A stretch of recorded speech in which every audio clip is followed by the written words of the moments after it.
bénissons le Seigneur pour la dernière semaine du mois d'octobre. Donc Dieu nous a gardés pendant pratiquement 10 mois. On a eu quelques observations par rapport aux enseignements que nous avons donnés. J'ai relevé quelques questions. La première question, pourquoi nous avons interrompu directement le message sur la frustration? Pourquoi nous n'avons pas abordé? Il y a un frère de Douala, quelques frères de Douala qui m'ont demandé cela. Et une autre personne m'a posé la question de dire pourquoi, bon, nous parlons de l'excellence, mais quand on a échoué, qu'est-ce qu'on peut faire?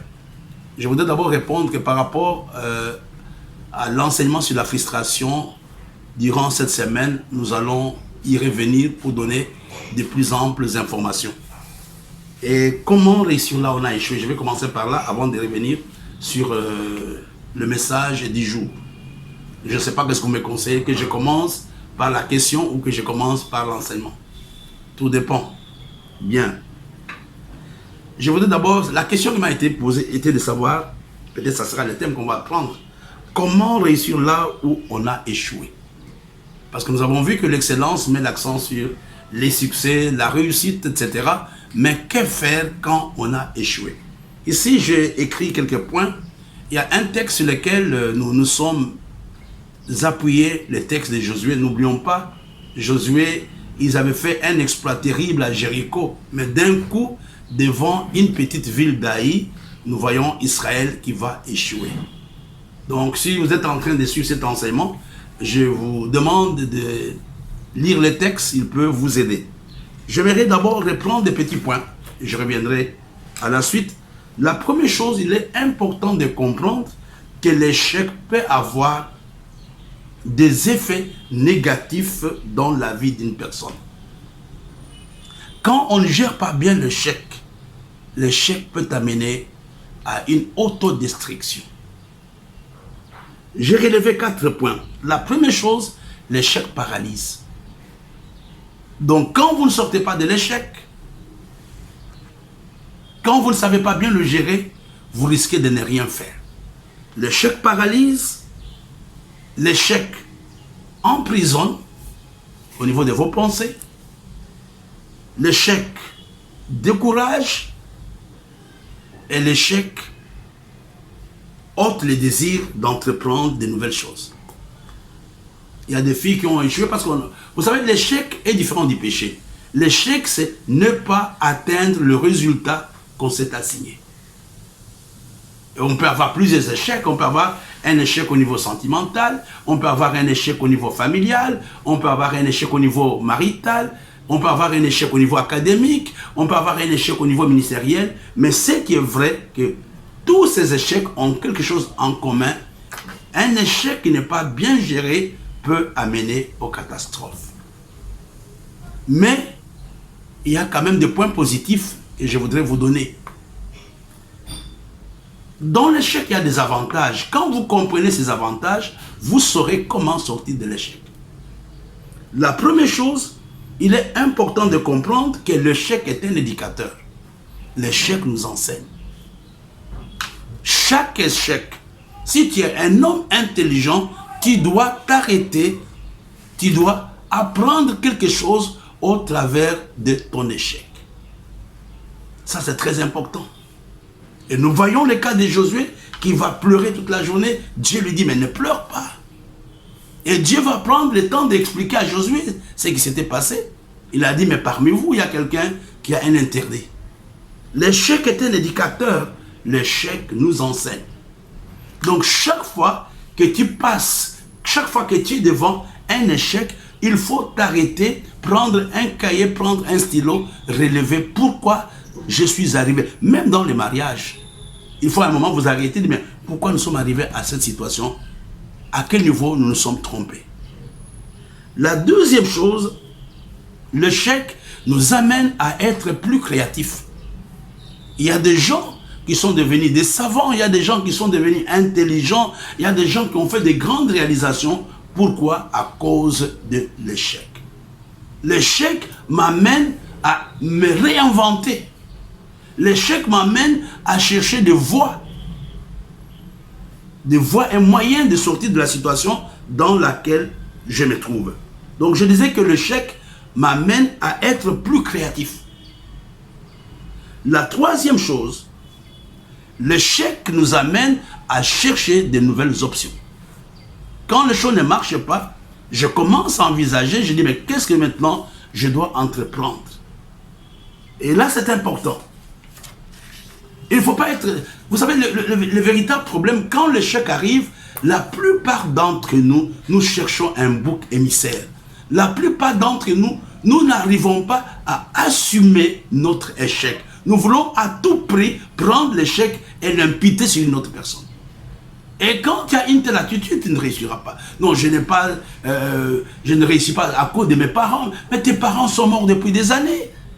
Il y a moyen que tu puisses aujourd'hui voir, parce que mes parents ne m'ont pas amené à l'école, mais qu'est-ce que je peux faire pour avoir un bon résultat? Il y a un autre point positif aussi de l'échec. L'échec nous préserve de l'arrogance et de l'orgueil. Tu sais, quand tu n'as jamais échoué, tu ne sauras pas c'est quoi l'arrogance, tu ne sauras pas c'est quoi l'orgueil. Il y a quelques années, moi, je suis passé par des moments très difficiles à l'église. J'ai vu un ami pasteur. L'église s'était divisée. Je suis passé par un ami qui est bishop, je l'ai appelé, je lui ai dit, écoute frère, je passe par des moments difficiles. Est-ce que tu peux venir prier, tu peux venir voir ce que tu peux faire? Et il m'a répondu. Il me dit, écoute, ceci est arrivé parce qu'il n'est pas vraiment vigilant. Lui n'a pas beaucoup de pasteurs, parce que moi j'ai beaucoup de pasteurs. Toi tu as beaucoup de pasteurs, c'est la raison pour laquelle tu as tous ces problèmes. Mais moi en tout cas, je ne pense même pas que ce problème peut un seul jour arriver dans mon église. Il ne m'a pas répondu, il ne m'a pas aidé. 2 mois après, dans la nuit, il m'appelle. Il me dit, Mawit, je viens de t'envoyer le billet, si tu peux venir. Ce que tu as connu là, c'est rien. Moi, j'ai pratiquement tout perdu. J'ai dit, mais comment toi, un homme sage comme ça? Il a dit, non, non, non, non, nous ne parlons pas du passé. Je t'ai dit que l'église, la mienne, est passée par une tempête plus forte que celle que tu as connue. Et vous comprenez que quand vous n'avez jamais échoué, vous ne pouvez pas comprendre c'est quoi un échec. Quand vous n'avez jamais eu faim, vous ne saurez pas c'est quoi avoir faim. Quand vous n'avez jamais manqué, vous savez pourquoi Jésus intercède pour nous? Parce qu'il a pris la nature de l'homme. Jésus intercède mieux que les anges. Les anges ne savent pas c'est quoi être homme. Mais Jésus a pris notre nature expressément pour qu'il connaisse c'est quoi être un homme. Il y a des choses que nous ne pouvons pas connaître si nous ne passons pas par là. L'échec nous aide, nous préserve de l'arrogance. L'échec nous préserve de l'égoïsme et de l'orgueil. Quand vous avez échoué, c'est là où vous saurez que tendre la main vers quelqu'un est une chose importante. Il y a quelques années, moi je n'allais pas au Congo, mes bien-aimés, quand j'ai commencé le ministère au Cameroun. Je me suffisais, j'allais faire quoi au Congo, je n'y allais pas. Mais quand nous avons commencé à passer par la tempête, c'est la première fois en 2010 que j'ai dit je vais aller au Congo pour faire des réunions. Mais je n'y allais pas. Mais il fallait un échec pour me pousser à aller là-bas. La quatrième chose, l'échec est un moyen que Dieu utilise pour t'amener à réfléchir sur la direction que tu dois donner à ta vie. L'échec est une école de Dieu. Et là, c'est sur tous les plans. L'échec est une école de Dieu. Pourquoi? Parce que l'échec te permet à réaliser, à prendre conscience quelle direction je peux donner à ma vie aujourd'hui. La sixième chose que j'aimerais que tu comprennes, l'échec peut devenir un tremplin pour t'amener à des grandes victoires. Après l'échec, tu vas t'amender. Après l'échec, tu vas t'améliorer. Et tu comprends, il n'y a pas toujours de mauvaises choses dans l'échec. Donc la Bible nous dit que toutes choses concourent au bien de ceux qui aiment Dieu. Même des choses qui te font pleurer aujourd'hui, demain tu sauras pourquoi Dieu... Il y a des choses, nous allons le comprendre avec le temps, pourquoi Dieu avait permis cela. Pourquoi Dieu avait permis cela. Le dernier point, l'échec est aussi un moyen par lequel l'homme atteint ou l'homme passe de l'enfance à la maturité. L'échec nous aide à grandir spirituellement. Alors, j'aimerais donner 3 petites choses. Je suis en train de répondre à la question qui m'a été posée. La première chose, comment je dois réussir là où j'ai échoué? La première chose, j'aimerais que tu comprennes qu'aucun échec n'est définitif. Ce qui est mauvais, c'est de dormir sur ton échec. Tu as échoué hier, mais remets-toi au travail. J'ai donné le témoignage ici d'un de mes fils dans son mariage. Pas dans son mariage, dans ses fiançailles à l'époque. Il m'a dit qu'il allait être apôtre Paul. Mais pourquoi? Parce que toutes ces fiançailles n'aboutissaient pas à quelque chose.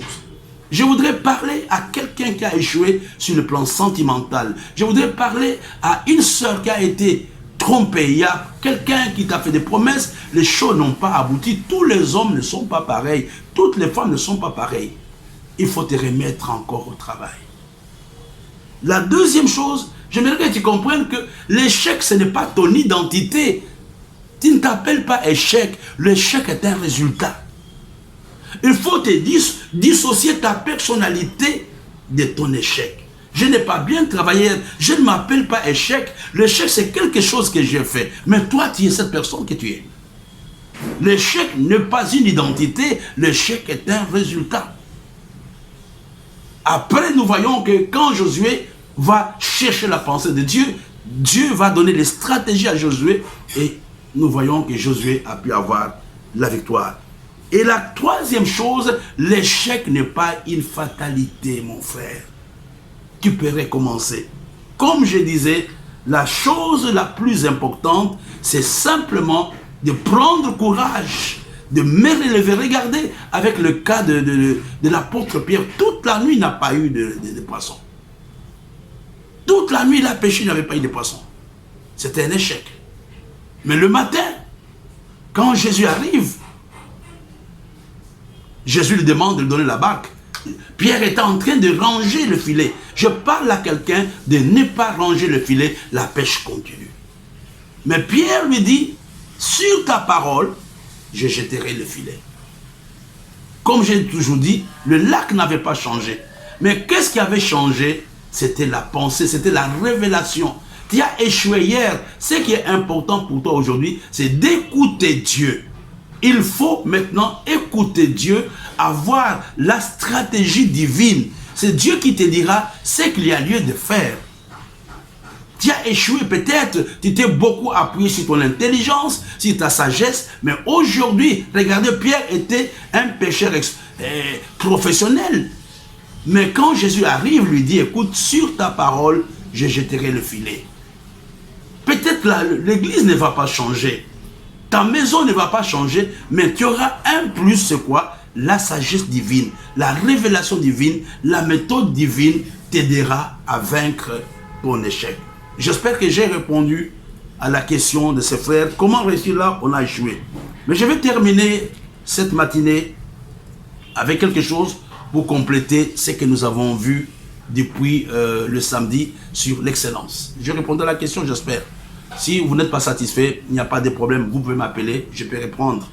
Mais je vais vous donner quelques clés qui peuvent, par rapport à l'enseignement que nous avons vu le jeudi de la semaine passée et l'enseignement que nous avons vu le samedi de la semaine passée. Ici, j'ai préparé les clés qui peuvent nous aider à travailler dans l'excellence. N'oublions pas, le samedi, j'avais parlé qu'il était important d'abord de connaître la volonté de Dieu. Deuxièmement, d'être en communion avec Dieu. Troisièmement, de prioriser les intérêts de Dieu. Et quatrièmement, à cultiver le sens de responsabilité. Tout ça, ça a été vu le samedi. Mais aujourd'hui, je vous donne 5 clés rapidement. La première clé, les hommes et les femmes qui veulent vivre l'excellence dans leur ministère doivent vaincre la peur. La première chose qui doit vaincre à tout prix la peur, et surtout la peur de prendre les risques. Et il n'y a pas d'excellence, je l'ai dit je crois il y a une semaine, quand nous n'arrivons pas à oser. Il faut vaincre la peur et essayer de prendre le risque. Et quand tu ne veux pas sortir de ta zone de confort, quand tu ne veux pas sortir de ta monotonie, tu n'auras pas un autre résultat, tu auras un résultat médiocre. C'est quoi la médiocrité? On aura l'occasion de l'expliquer. Un homme médiocre est un homme qui voit que le résultat n'est pas bon, mais qui refuse de l'améliorer, qui refuse de le changer.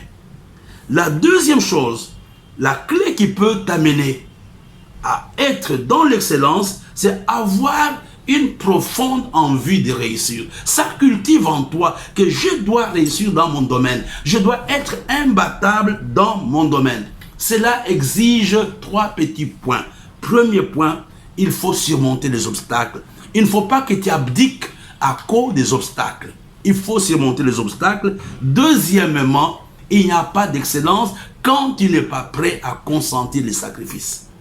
Et troisièmement, ne te détourne pas de ton objectif. Même si les choses sont difficiles, continue. Troisième point qui est très important pour les hommes qui veulent vraiment vivre dans l'excellence, c'est avoir la capacité, cultiver la capacité d'entreprendre de nouvelles choses. Il faut aujourd'hui essayer de faire ce que tu n'as jamais fait.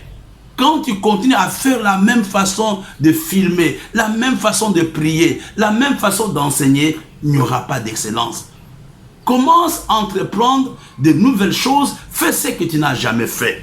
Et le quatrième point, des hommes qui veulent vivre dans l'excellence, ce sont des hommes et des femmes qui savent saisir les opportunités. Chaque jour, nous sommes en face de nouvelles opportunités. Regardez par exemple, si Rebecca a pu se marier, c'est parce qu'elle avait saisi l'opportunité de donner à boire au chameau d'Éliazer. J'ai dit que les chameaux à qui Rebecca avait donné le lot, ce sont les mêmes chameaux qui l'ont transporté pour l'amener dans le mariage. Et deuxièmement, nous voyons Abraham, malgré la promesse qu'il avait, rien ne s'était passé, mais il fallait qu'il saisisse l'opportunité de servir les anges qui étaient là. Et les anges ont dit, la promesse que tu as va se concrétiser. Nous avons le cas de Rahab, qui avait saisi l'opportunité de servir les espions, et nous connaissons la suite. Et le dernier point, si tu veux vraiment vivre l'excellence, il faut apprendre à persévérer. Il faut apprendre à persévérer. Aujourd'hui, c'était pratiquement un enseignement plus ou moins pratique.